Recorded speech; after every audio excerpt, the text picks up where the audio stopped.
క్రీస్తుకు పూర్వం 853 సంవత్సరంలో ఇజ్రాయెలు దేశాన్ని యెహోరాము అనే రాజు పరిపాలన చేస్తున్నాడు. అప్పుడు దేవుని సేవకుడు ఎలీషా ప్రవక్త పరిచర్య చేస్తున్నాడు.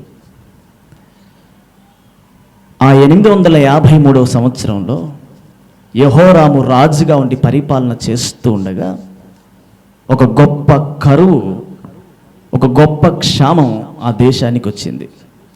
ఎంత భయంకరమైన క్షామం అంటే గాడిద తలకాయ, పావురపు రెట్టలు, అశుద్ధమైనవి, అపవిత్రమైనవి, మనుషులు తినలేని పశువుల యొక్క రెట్టలను కొనుక్కొని తినే పరిస్థితి వచ్చింది. ఎందుకు ఆ కరువు వచ్చిందంటే షోమ్రోను పట్టణాన్ని, ఇజ్రాయెలు దేశాన్ని వారి పక్క దేశమైనటువంటి సిరియా దేశపు రాజు ముట్టడి వేశాడు. అంటే దేశం ఇలా ఉంటే ఇది దేశమైతే దీని చుట్టూ వాళ్ళు ముట్టడి వేసి ఉన్నారు. బయటి వారు లోపలికి వెళ్ళడానికి వీల్లేదు, లోపలి వారు బయటికి రావడానికి వీల్లేదు. కాబట్టి బయటి వాళ్ళు లోపలికి వెళ్ళినా చచ్చిపోతారు, లోపల ఉన్నవారు బయటికి వచ్చినా చనిపోతారు. ముట్టడి వేస్తున్నారు. సైన్యం అంతా ముట్టడి వేసిన కారణాన వాళ్ళు లోపల ఉన్నవారు భోజనం చేశారు, వారి దగ్గర ఉన్న వస్తువులన్నీ తిన్నారు, వారి దగ్గర ఉన్న ఆహారం అంతా తిన్నారు. వారు బయటికి వెళ్ళి కొనుక్కుందామంటే బయటకు వచ్చే పరిస్థితి లేదు, ప్రాణం పోయే పరిస్థితులు ఉన్నాయి.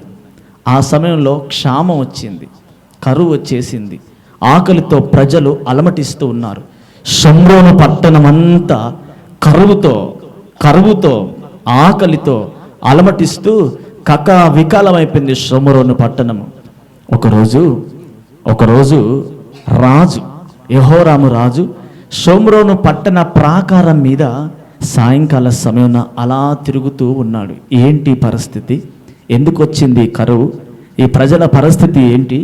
ఎలాగూ వీరిని నేను విడిపించాలి, ఎలాగూ కరువు నుంచి వీరిని తప్పించాలని ప్రాకారం మీద రాజు తిరుగుతూ ఉంటే, గోడ మీద రాజు తిరుగుతూ ఉంటే ఒక స్త్రీ గట్టిగా కేక వేసింది.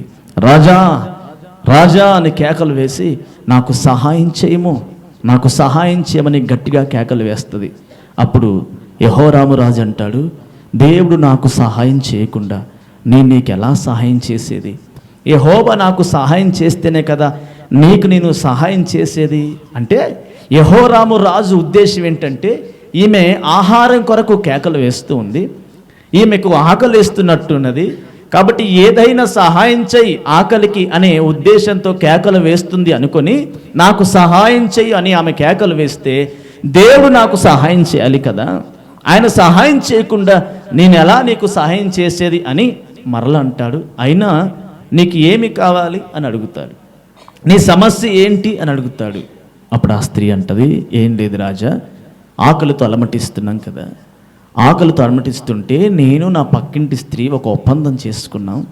అమ్మా, మన 2 కుటుంబాలు ఆకలితో అలమటిస్తున్నాయి, మనం తినడానికి ఏం లేదు, కాబట్టి నీ ఇంట్లో నా ఇంట్లో చిన్నపిల్లలు ఉన్నారు కదా, ఈరోజు ఏం చేద్దామంటే నీ కూతుర్ని చంపి వండుకొని తిందాం, రేపేం చేద్దామంటే నా కూతుర్ని చంపి వండుకొని తిందాం, అలాగేనా మనం బ్రతుకుతామేమో అని ఇద్దరమే మాట్లాడుకున్నాము. ఒప్పందంలో భాగంగా నా కూతుర్ని నిన్నటి దినాన మేము చంపి వండుకొని తిన్నాము. ఈరోజు ఆమె కూతుర్ని చంపి తిందామంటే ఆమె వెళ్ళి ఆమె కూతుర్ని దాచిపెట్టేసింది, నాకు న్యాయం చేయయ్యా అని.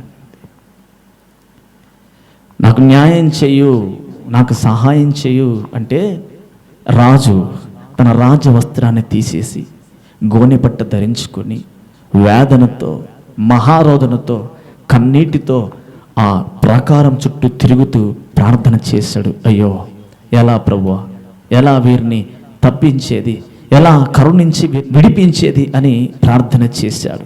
నా ప్రియ దేవుని బిడ్డలారా, జాగ్రత్తగా ప్రభు మాటలు విందాం. కరువును మీ ముందు పెట్టే ప్రయత్నం చేస్తున్నాను.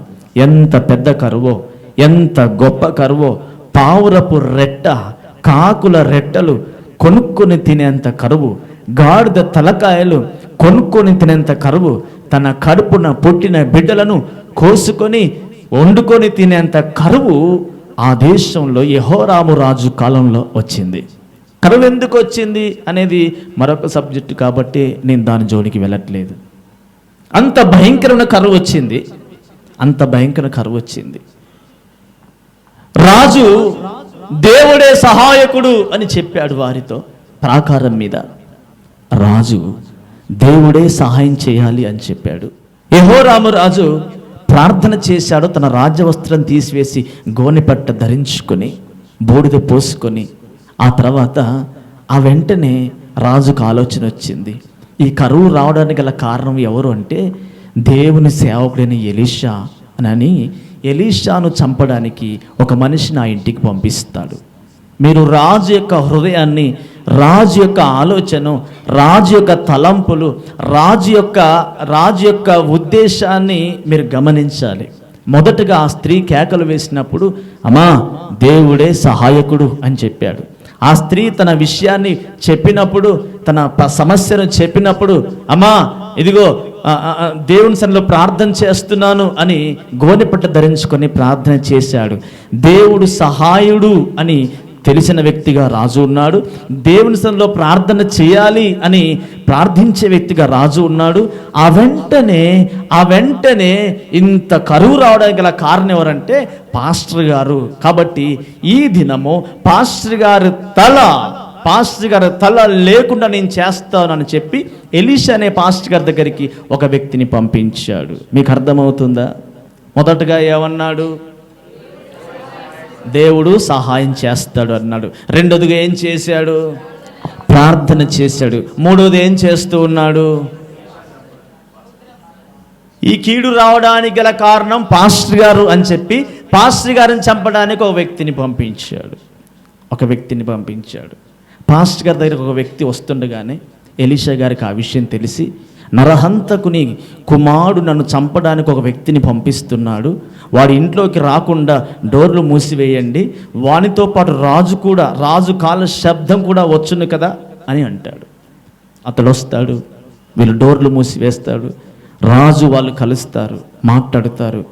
ఎలీషా రాజుతో మాట్లాడగానే వెంటనే రాజు అంటాడు, అసలు ఈ గొప్ప కీడు కలగడానికి కారణం ఎవరంటే దేవుడే అంటాడు. మీకు అర్థమవుతుందా? మొదటగా ఏమన్నాడు చెప్పాలి. ఏమన్నాడు? దేవుడు సహాయం చేస్తాడు అన్నాడు. రెండోదిగా ఏం చేశాడు? ప్రార్థన చేశాడు, తన రాజవస్త్రం తీసి గోనెపట్ట ధరించుకొని. మూడోదిగా ఏం చేశాడు? పాస్టర్ గారే ఈ కీడుకి, క్షామానికి, కరువుకు కారణమని పాస్టర్ గారిని చంపడానికి ప్రయత్నం చేశాడు. పాస్టర్ గారితో మాట్లాడిన తర్వాత ఇప్పుడేమంటున్నాడు? దేవుడే ఈ కీడుకు కారణం అన్నాడు. ఒక అయోమయమైన హృదయం, కన్ఫ్యూజన్ లో ఉన్న రాజు ఏం మాట్లాడుతున్నాడో తెలవట్లేదు, ఎలా ప్రవర్తిస్తున్నాడో తెలవట్లేదు. ప్రార్థనా జీవితం కనిపిస్తుంది, దేవుడు సహాయుడు అనిపిస్తాడు, పాస్టర్ గారిని చంపుతానంటాడు, పాస్టర్ గారు మాట్లాడిన తర్వాత దేవుడే గొప్ప కీడు కలగ చేశాడు అంటాడు. ఏం మాట్లాడుతున్నాడో, ఎలా స్పందిస్తున్నాడో, ఎప్పుడు ఎలా మారిపోతున్నాడో తెలవట్లేదు. ఏ విషయంలో క్లారిటీ లేదు, రాజుకి క్లారిటీ లేదు. తానన్న మాట మీద నిలబడి లేడు. దేవుడు సహాయుడైతే దేవుని కొరకు కనిపెట్టాలి కదా. ప్రార్థనాపరుడైతే ప్రార్థించే వ్యక్తిగా తన ప్రార్థనలో నిలిచి ఉండాలి కదా.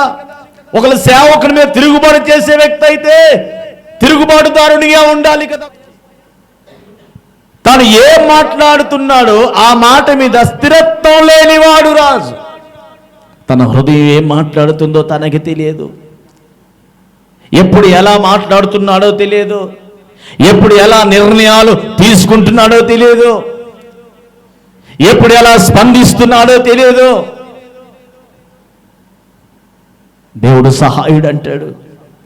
గోనె పట్టు కట్టుకుని ప్రార్థన చేస్తాడు, కన్నీటి ప్రార్థన చేస్తాడు, మహారోదనతో, వేదనతో. ఆ తర్వాత ఈ క్షామానికి కారణం పాస్టర్ గారే అని చెప్పి అతన్ని చంపడానికి వెళ్తాడు.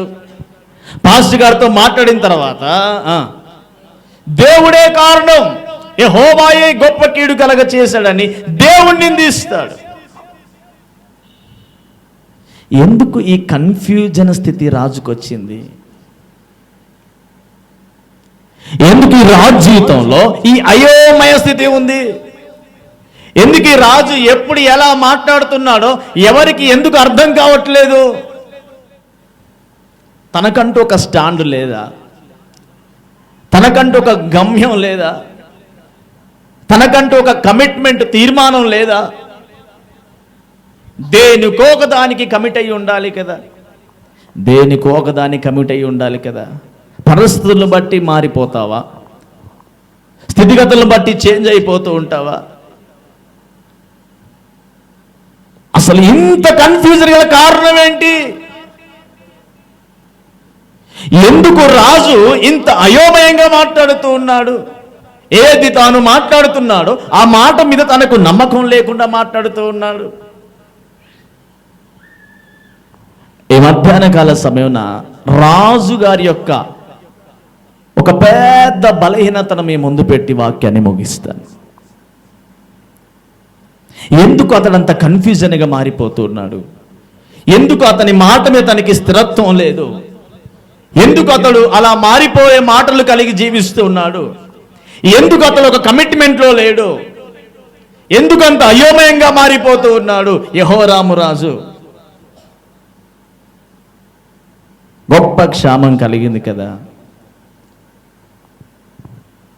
భయంకరమైన కరువు వచ్చేసింది కదా. ఆ క్షామములో, కరువులో దేవుడు సహాయకుడిగా అతను కనబడ్డాడు కదా. అప్పుడు ఏం చేయాలో తనకు ఒక ఆలోచన ఉంది కదా, ప్రార్థన చేయాలని. ఆ వెంటనే మీరు ఆ విషయాన్ని చదివితే 2వ రాజుల గ్రంథము 6వ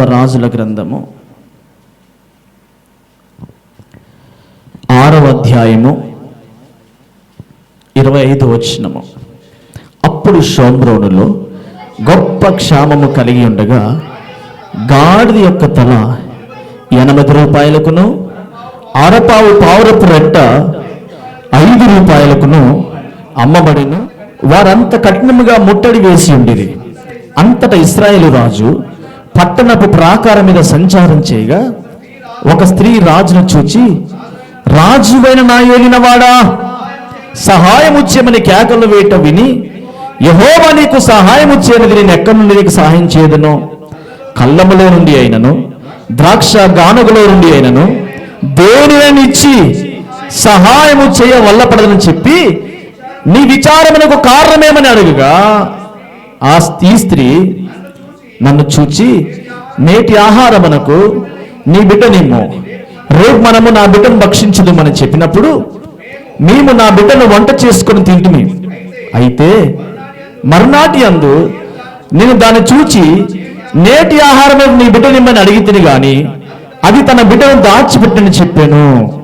రాజు ఆ స్త్రీ మాటలు విని తన వస్త్రమును చింపుకొని ఇంకా ప్రాకారం నడిచిపోచుండగా జనులు అతన్ని తేరి చూచినప్పుడు లోపల అతని ఒంటి మీద గోనె పట్ట కనబడేను. 27వ వచనంలో దేవుడు సహాయము చేయనిది నేను ఎక్కడి నుంచి సహాయం చేస్తాను అన్నాడు. ఆ తర్వాత 30వ వచనంలో అతనికి జీవితంలో గోనె పట్ట కనబడింది. 31వ వచనంలో తర్వాత రాజు షాపాతు కుమారుడైన ఎలీషా యొక్క తల ఈ దినమున అతనిపై నిలిచి ఉన్న ఎడల దేవుడు నాకు గొప్ప అపాయము కలగజేయునుగా కానేను. 33వ వచనం, ఆ దూత అతి అంతకు వచ్చెను. అంతర రాజు, ఈ కూడు యెహోవా వలనైనది, నేను ఇక ఎందుకు యెహోవా కొరకు కనిపెట్టి ఉండవలేను. చెప్పిన 4 మాటలు ఉన్నాయి కదా. మొదటిది,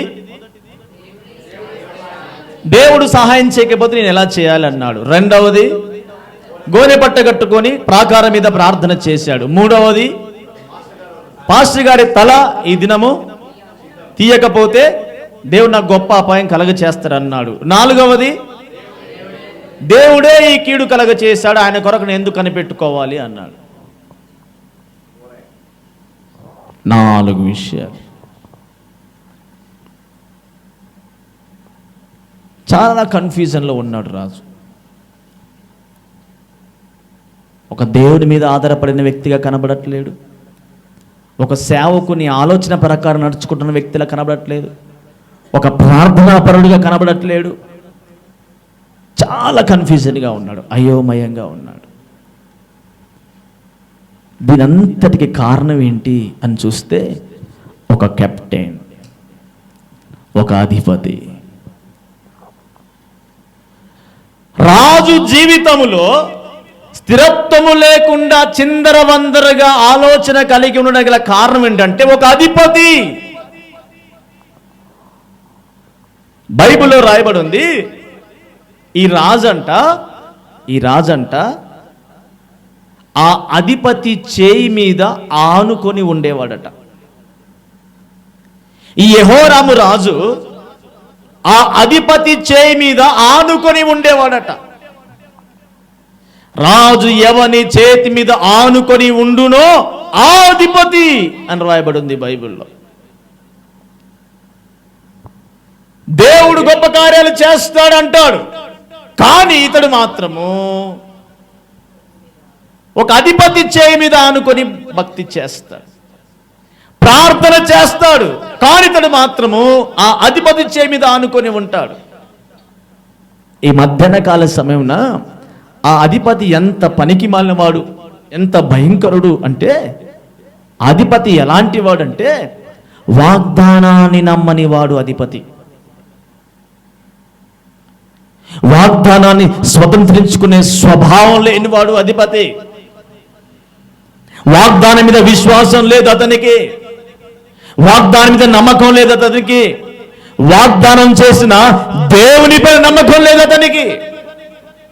దేవుని శక్తిని తక్కువగా చూసేవాడు, దేవుని అభిషేకాన్ని తక్కువగా చూసేవాడు, దేవుని సన్నిధిని తక్కువగా చూసేవాడు, దేవుని శక్తిని తక్కువగా అంచనా వేసేవాడు అధిపతి. ఎలీషా వచ్చి రాజుతో మాట్లాడుతూ అంటాడు, దేవుడు చేసిన వాగ్దానం ఏమనగా, యెహోవా సెలవిచ్చిన మాట ఏమనగా, రేపు ఈ సమయానికి షోమ్రోనులో సమృద్ధి కలిగిన ఆహారం ఉంటుంది అని దేవుడు చెప్పాడు అన్నాడు.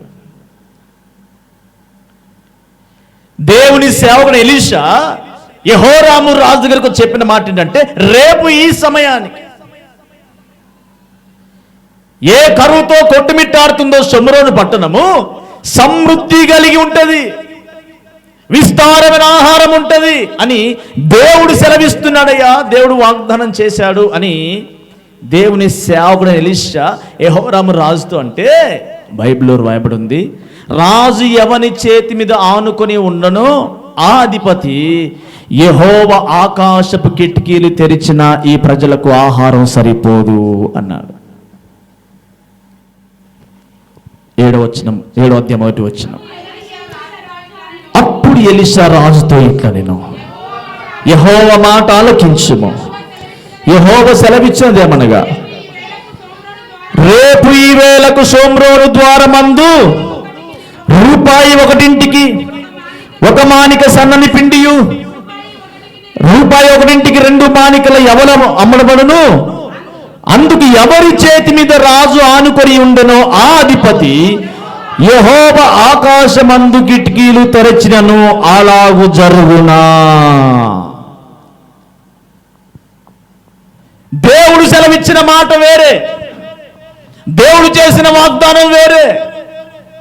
దేవుడు తన సేవకు మరొక వాగ్దానం ఇచ్చాడు రాజుకి, ఒక వాగ్దానం చేశాడు రాజుకి, బాబు రేపటికి ఈ సమయం, ఈ వేళకి సమృద్ధి ఉంటుంది, షోమ్రోన్లో కరువంతా కొట్టివేయబడుద్దని దేవుడు చెబుతున్నాడు. అంటే రాజు ఎవని చేతి మీద ఆనుకొని ఉండెనో ఆ అధిపతి అంటున్నాడు. ఏమని? యెహోవా ఆకాశపు కిటికీలు తెరిచినా ఈ ప్రజలకి ఆహారం సరిపోతుందా? ఎవరి అధిపతి?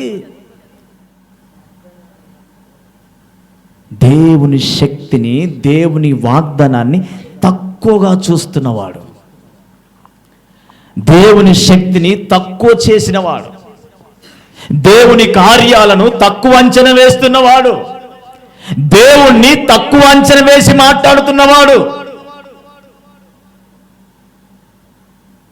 దేవుడు చేసిన వాగ్దానాన్ని విశ్వసించకుండా, నమ్మకుండా, దాన్ని స్వతంత్రించుకోకుండా, దాన్ని స్వాధీనం చేసుకోకుండా ఏ దేవుడైతే వాగ్దానం చేశాడో ఆ దేవుని శక్తిని తక్కువ చేసి చూస్తున్నవాడు ఈ అధిపతి.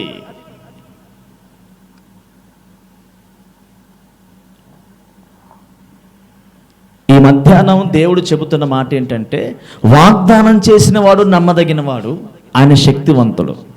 ఆయన ఎంత శక్తివంతుడో నీకు తెలుసు, ఆయన ఏమేం కార్యాలు చేయగలడో నీకు తెలుసు. నువ్వు ఎవరి చేతి మీద ఆనుకొని ఉన్నావో ఆ వ్యక్తికి తెలుసా?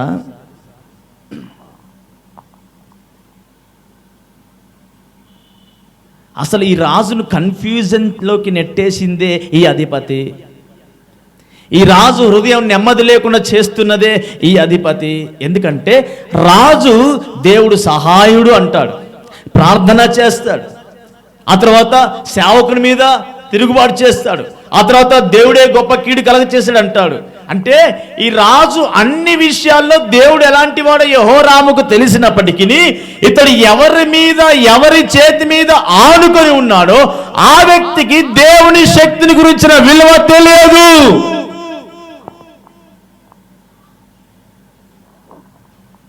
చాలాసార్లు వాగ్దానం మీ జీవితంలో నెరవేరకపోవడానికి గల కారణం ఏంటంటే, మీరు ఆనుకుంటున్న వ్యక్తికి దేవుని గురించి తెలుసా?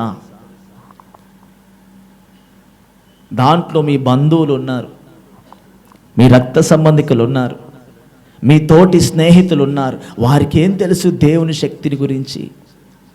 వారికి ఏం తెలుసు దేవుని సన్నిధి విలువ? వారికి ఏం తెలుసు దేవుడు ఏమేమి చేయగలడో? వారికి ఏం తెలుసు దేవుడు ఎంత గొప్ప కార్యాలు చేస్తాడో?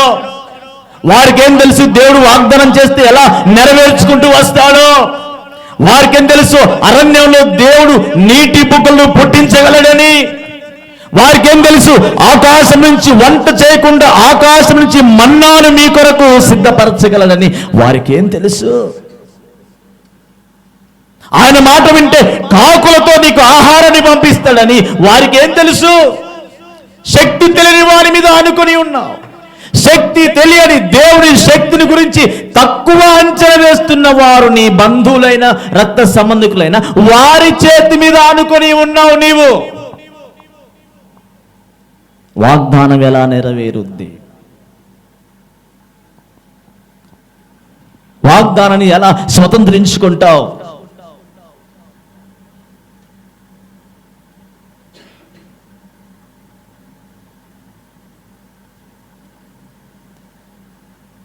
దేవుడు చేసిన వాగ్దానాన్ని నువ్వు స్వతంత్రించుకోవాలంటే నీవు దేనిపైన ఆనుకొని ఉన్నావు? కొందరు వారి మనస్సు పైన ఆనుకొని ఉంటారు, కొందరు వారి ఆలోచన పైన ఆనుకొని ఉంటారు, కొందరు వారి స్వచిత్తం మీద ఆనుకొని ఉంటారు. వారి మనస్సు కరెక్ట్గా ఉంటుందా?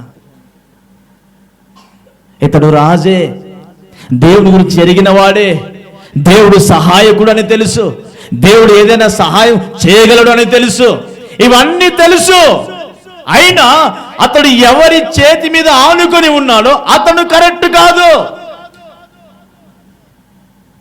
అతడు నీకు స్నేహితుడై ఉండొచ్చు, నీ రక్త సంబంధి అయి ఉండొచ్చు, వారిలో నీ తల్లిదండ్రులు ఉండొచ్చు, నీ తోబుట్టులు ఉండొచ్చు. వారిలో అనేక సార్లు నువ్వు వారి మీద ఆనుకొని ఉన్న కారణాన వాగ్దానము నీ జీవితంలో నెరవేరకుండా వస్తుంది.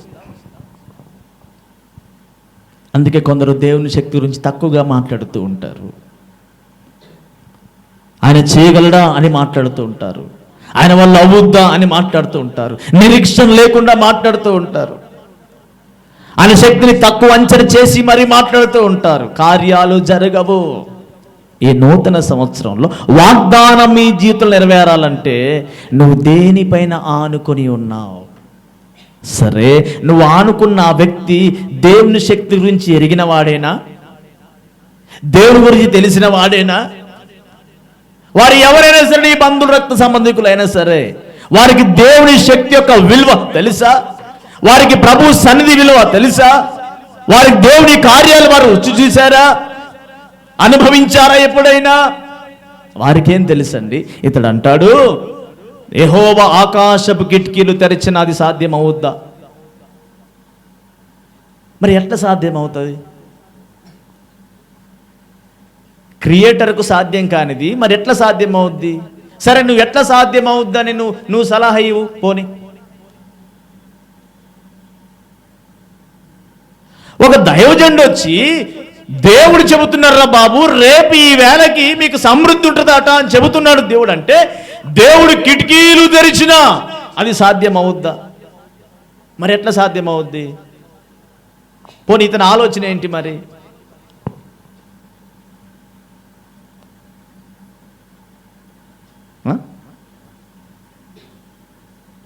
రాజు మంచోడే, ఇగో ఇలాంటి పనికి వాళ్ళ మీద ఆనుకొని ఉన్నాడు. రాజు మంచోడే, ఈ పనికి మాలిన వాడు ఏం చేస్తున్నాడు? రాజును కన్ఫ్యూజ్ చేస్తున్నాడు. ఎప్పుడేం మాట్లాడుతున్నాడో తెలియట్లేదు, ఎప్పుడు ఎలా మారిపోతున్నాడో తెలియట్లేదు. ఒకసారి పాస్టర్ గారు తల నరికేస్తాను అంటాడు, మరొకసారి దేవుడే గొప్ప కీడు కలగజేసిన అంటాడు, ఆయన కోసం ఎందుకు కనిపెట్టుకుండాలంటాడు. ఒకసారి వీళ్ళ గోనెపట్టు ధరించుకొని ప్రార్థన చేస్తాడు, ఒకసారి దేవుడు సాయం చేయాలమ్మా అంటాడు. వాగ్దానము నీ జీవితంలో నెరవేరాలి అంటే నీవు దేవుని శక్తి కలిగిన ఎరిగిన వ్యక్తులపైన, అనగా దేవుని పైన నువ్వు ఆనుకొని ఉండాలి. బైబిల్లో రాయబడి ఉంది, నువ్వు దేవుని శక్తిని తక్కువ అంచనా వేస్తున్నావా?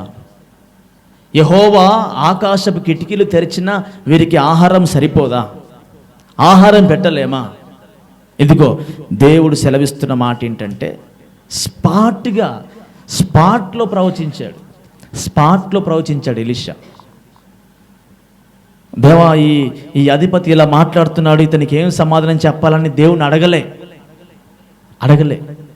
స్పాట్లో, ఆ టైంకి, ఆ సెకండ్లో ఆ సేవకుడైన ఎలీషా నోట నుండి ఏ మాట వచ్చిందో ఆ మాట వెంటనే పలికాడు ఎలీషా.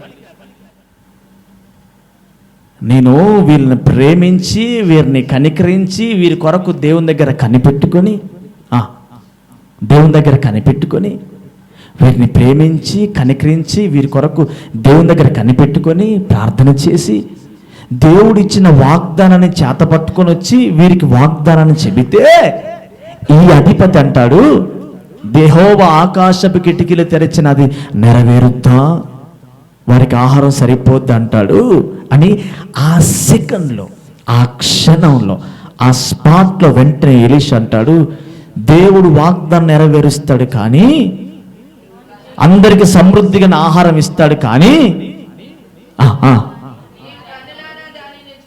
నువ్వు చూస్తావు కానీ తినవు. నువ్వు చూస్తావు కానీ దాన్ని పొందుకోవు. నువ్వు చూస్తావు కానీ ఆ వాగ్దానము నీవు స్వతంత్రించుకోలేవు.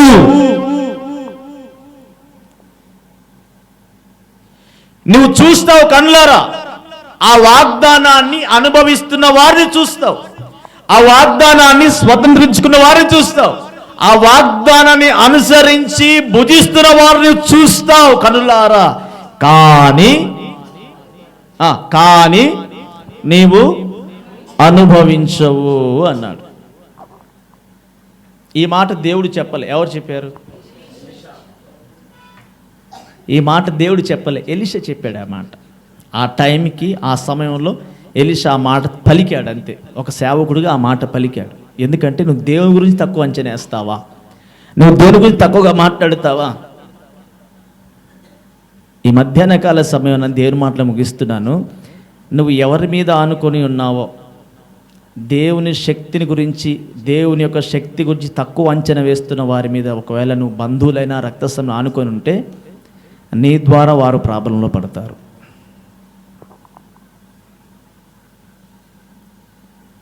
అర్థమవుతుందన్నమాట.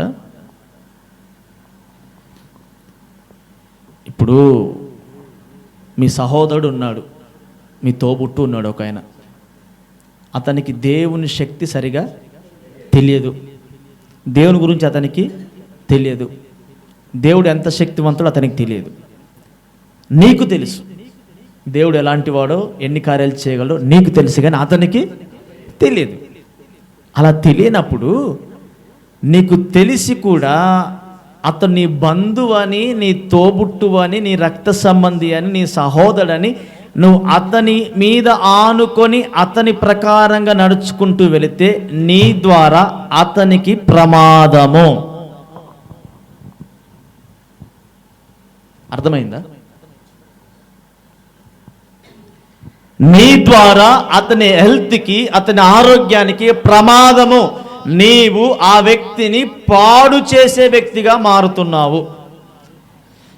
నీవు నీ రక్త సంబంధికిని పాడు చేయడానికి, ప్రమాదంలోకి తీసుకెళ్ళడానికి నువ్వు ప్రయత్నం చేస్తున్నావు అని అర్థం. నువ్వు బాగానే ఉంటావు. ఎవరి మీద నువ్వు ఆనుకొని ఉన్నావో వారు ప్రాబ్లంలో పడతారు. అదే జరిగింది. 7వ అధ్యాయం 16వ వచనం. జనులు బయలుదేరి సిరియలను దండుపేటను దోచుకొనిరి. కాబట్టి యెహోవా మాట చొప్పున రూపాయికి ఒకంటికి ఒక మానిక సన్నని పిండియు 2 మానికల ఎవలను అమ్మబడెను. ఎవని చేతి మీద రాజు ఆనుకొని ఉండెనో ఆ అధిపతి ఆ ద్వారమున నిలబట్టకు నిర్ణయింపబడగా, రాజు దైవజను యొద్దకు వచ్చినప్పుడు ఆ దైవజనుడు అతనితో చెప్పిన ప్రకారము ద్వారమందు జనుల త్రొక్కుడ చేత అతడు మరణమాయెను. మరియు రూపాయి ఒకటింటికి 2 మానికల యవలను, రూపాయి ఒకటింటికి 1 మానిక సన్నని పిండియు రేపు ఈ వేళప్పుడు సోమరులు అమ్మబడినని దైవజనుడు రాజుతో చెప్పిన మాట నెరవేరును. ఆ అధిపతి యెహోవా ఆకాశమందు కిటికీలు తెరచినది జరుగునా అని ఆ దైవజనుతో చెప్పగా, అతను నువ్వు కనులారా చూచెదవు గాని దాని తినకపోవని అధిపతి చెప్పెను. జనుల ద్వారమందు అతడి త్రొక్కగా అతడు మరణమయ్యను గనుక ఆ మాట ప్రకారము అతనికి సంభవించెను. నీకు అర్థమైందా? మీ బంధువులు ప్రభువుని ఎరగలేదు కదా, ఒకరు ఎరిగినా నామకార్థంగా ఉన్నారు కదా. నీ తల్లిదండ్రులు దేవుణ్ణి ఎరగలేదు కదా, ఒకరు ఎరిగినా నామకార్థంగా ఉన్నారు కదా. వారి చేయి మీద ఎలా అనుకుంటావు నీవు? వారి చేత ఎలా నడిపించబడతావు నీవు?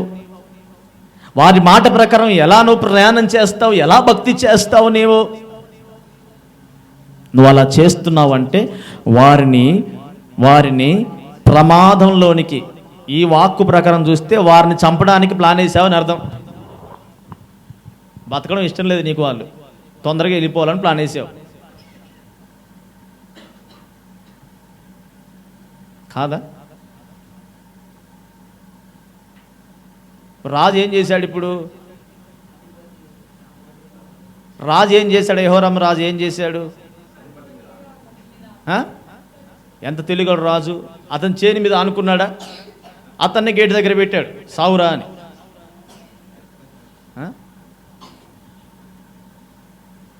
అతని చేతి మీద ఆనుకొని ఉన్నవాడు అతన్ని గేటు దగ్గర పెట్టాడు. జనులు అతని త్రొక్కగా అతడు కన్నులారా దేవుని కార్యాన్ని చూశాడు, కానీ అతడు చచ్చిపోయాడు. రాజు క్షేమమే, ఎలీషా క్షేమమే, ప్రజలు క్షేమమే.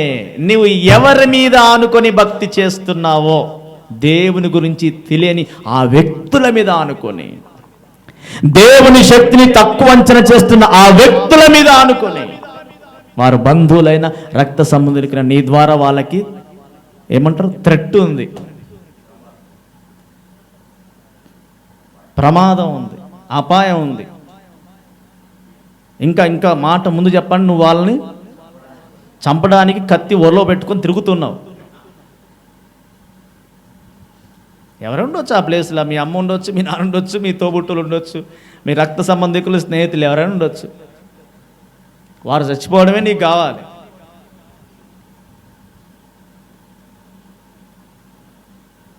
అవునా?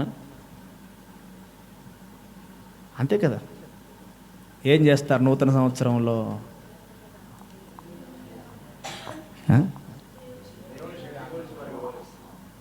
దేవుని శక్తి గురించి తెలియని వారి మీద ఆనుకొని నువ్వు ఎలా భక్తి చేస్తావు? ఏమనంటే చెబుతావు, మా తల్లి కదా అంటావు, మా తండ్రి కదా అంటావు, మా అన్న అంటావు, మా తమ్ముడు అంటావు, మా చెల్లి అంటావు, మా అక్క అంటావు, మా పాలోళ్ళు అంటావు, మా కులవాళ్ళు అంటావు. వాళ్ళకేం తెలుసు దేవుని శక్తి? వాళ్ళకేం తెలుసు దేవుని కార్యాలు? నీకు తెలుసు, నీకు తెలుసు. దేవుడు నీకు ఇచ్చాడు ఆ కృప. వాళ్ళకేం తెలుసు? వాళ్ళకేం తెలుసు? వారి కొరకు నీవు భక్తిని, నువ్వు ప్లాన్ సెట్ చేసుకుంటావు. వారి కొరకు నువ్వు ప్లాన్ సెట్ చేసుకుంటావు, నువ్వు టైం టేబుల్ పెట్టుకుంటావు వాళ్ళ కోసం. వారికి ఏం తెలుసు అండి? నీ ద్వారా వాళ్ళకి ప్రమాదమే. ఈ మధ్యాహ్న కాల సమయంలో దేవుని మాటలు ముగిస్తున్నాను. దేవుని గురించి నీకు తెలుసు, నీవు ఆయన మీద ఆనుకొని, ఆయన చేతి మీద ఆనుకొని నువ్వు భక్తి చేయి. ఆయన చేతి మీద ఆనుకొని భక్తి చేయి. వాగ్దానాన్ని నీవు స్వతంత్రించుకుంటావు, వాగ్దాన్ని నీవు పొందుకుంటావు. ఇక్కడ యెహోరాముతో, రాజుతో ఎలీషా ఆ మాట చెప్పగానే ఈ అధిపతి లేచి ఆ మాట అన్నాడు, కానీ రాజు మౌనంగా ఉన్నాడు. రాజు మౌనంగా ఉన్నాడు. ఇది తేడాగా ఉంది, పాస్టర్ గారు ఇది చెబుతున్నాడు, యెహోవా సెలవు ఇచ్చినది ఏమనగా అంటున్నాడు, కాబట్టి ఎందుకైనా మంచిది మౌనంగా ఉందని చెప్పి మౌనంగా ఉన్నాడు.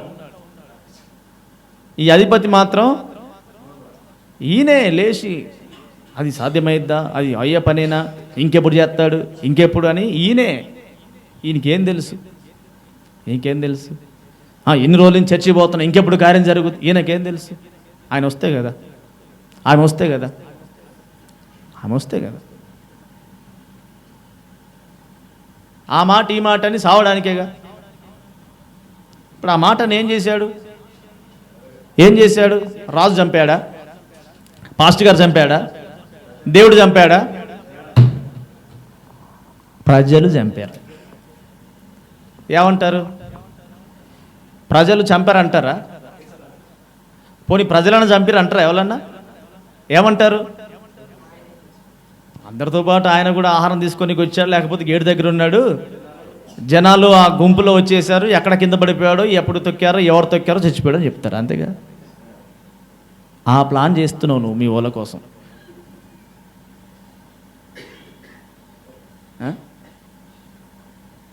నువ్వు చంపవు, దేవుడు చంపడు, రాజు చంపడు, ఎవరు చంపరు, కానీ వాళ్ళకి వాళ్ళు చచ్చిపోయేలా ప్లాన్ వేస్తున్నావు నువ్వు. నూతన సంవత్సరంలో వాగ్దానం నీ జీవితంలో నెరవేరాలి అంటే శక్తి, దేవుని శక్తి కలిగిన కార్యాలు నీకు తెలిసిన ఆయన మీద ఆనుకొని నువ్వు భక్తి చేయి. ప్రభు వాగ్దానం నీ జీవితం నెరవేరుస్తాడు. అలాంటి కృపా దేవుడు మీ అందరికీ అనుగ్రహించునుగాక. ఆమేన్. అందరూ కూడా లేచి నిలబడదాం. చివరి ప్రార్థన ముగించుకుందాం. వాక్యం కొరకు పాస్టర్ క్లుప్తంగా ప్రార్థిస్తుండగా అందరూ కూడా ఏకీభవిద్దాం. కృపగలిగిన దేవా, పరిశుద్ధుడా, మీకు వందనాలు వందనాలు వందనాలు వందనాలు వందనాలు తండ్రి. అద్భుత దైవము, ఆశ్చర్యకరమైనటువంటి మీ ఘనమైనటువంటి నామమునకు మహిమ కలుగునుగాక.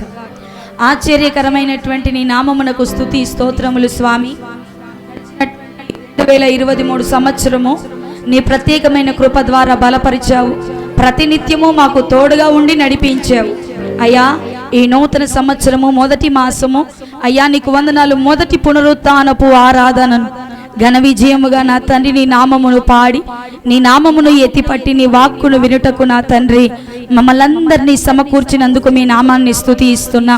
ఇంతవరకు మాతో కూడా మీరున్నారు, అందును బట్టి మీ నామమునకు మహిమ కలుగును గాక. స్వామి, వాక్ పరిచర్య ద్వారా మీరు మాతో మాట్లాడారు. ఇదిగో ఈ నూతన సంవత్సరములో అనేకమైనటువంటి వాగ్దానముల ద్వారా మీరు మమ్మలను బలపరుస్తున్నారు నాయన. ఈ యొక్క నూతన సంవత్సరములో నీ చిత్తమును ఉద్దేశములు మా ఎడల ఎంతో ఉన్నతముగా ఉన్నవి ప్రభువా, నీకు స్తోత్రం. వాటన్నిటిని మేము పొందుకోవడానికి, ఆ యొక్క వాగ్దాన ఫలమును మేము అనుభవించడానికి, వాటిని స్వాతంత్రించుకోవడానికి ప్రభువా నీకు వందనాలు. నీ ప్రత్యేకమైనటువంటి కృప ద్వారా మీరు మమ్మలను బలపరచమని వేడుకుంటున్నాం. ఈ దినం ప్రత్యేకంగా నాయన నీవు చేసినటువంటి వాగ్దానం మా జీవితంలో నెరవేర్చబడాలంటే నీ శక్తి ఎరగని, నీ ఔదార్యము ఎరగనటువంటి ప్రభువా, నీ ప్రసన్నత తెలవనటువంటి వారిపైన మేము ఆధారపడక, వారిపైన మేము ఆనుకొని భక్తి చెయ్యక, సర్వశక్తి కలిగినటువంటి నీవు ఏదైనా చేయుటకు సమర్థుడవైనటువంటి నీ వైపే చూస్తున్నాయన, నీ పైన ఆధారపడి నీపైనే ఆనుకొని మా భక్తిని జరిగిస్తూ అనేకమైనటువంటి గొప్ప గొప్ప మేలు, అనేకమైనటువంటి అద్భుతములను మా జీవితములో మేము అనుభవించుదుముగాక. ప్రభువా, కన్నులారా చూచి ఆ యొక్క సర్వ సమృద్ధిలో నిలువబడి స్థిరపరచబడుదుముగాక. దేవా మీకు వందనాలు నాయన. ఈ వాగ్దాన ఫలములన్నిటిని మేము అనుభవించుటకు మీరు మమ్మలను బలపరచండి, యోగ్యతను అర్హతను మాకు అనుగ్రహించండి. మీ నామమునకే స్తోత్రములు తండ్రి.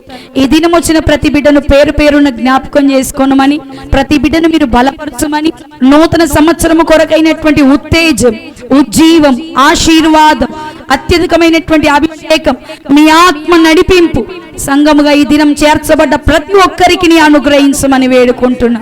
కృపగలిగిన యేసయ్యా నీకు వందనాలు. విత్తబడిన కానుకలను దీవించండి, ఆశీర్వదించండి, రెట్టింపు దీవెన కలిగించండి. నీ ప్రసన్నత కలిగినటువంటి నామమునకు మమ్మల్ని అప్పగించుకొనుచు యేసయ్య పరిశుద్ధ నామమును అడుగుచున్నాము తండ్రి. తండ్రి అయిన దేవుని ప్రేమ, ప్రభువైన యేసుక్రీస్తు వారి కృప, పరిశుద్ధాత్మ దేవుని కలిగిన సహవాసమైన సన్నిధి ఇక్కడ మనకును సకల పరిశుద్ధులకును ఈ ఆరాధనలో పాల్గొన్న ప్రతి బిడ్డకు, వాక్యం ప్రతి ఒక్కరికి ఇది మొదలుకొని నేను రాకడ వరకు సదాకాలం తోడయుండి ముందుకు నడిపించి బలపరచునుగాక. ఆమేన్. యేసు రక్తమే జయం, ప్రవేశ రక్తమే జయం, యేసు నామములో సంపూర్ణ విజయం, అపవాది కనందుకొట్టి నాశనం. తండ్రి నీ కార్యం నిరంతరం జయము జయము జయము తండ్రి. ఆమేన్. అందరి కొందనాలు దేవుడి మీద దీవించునుగాక. ఆమేన్.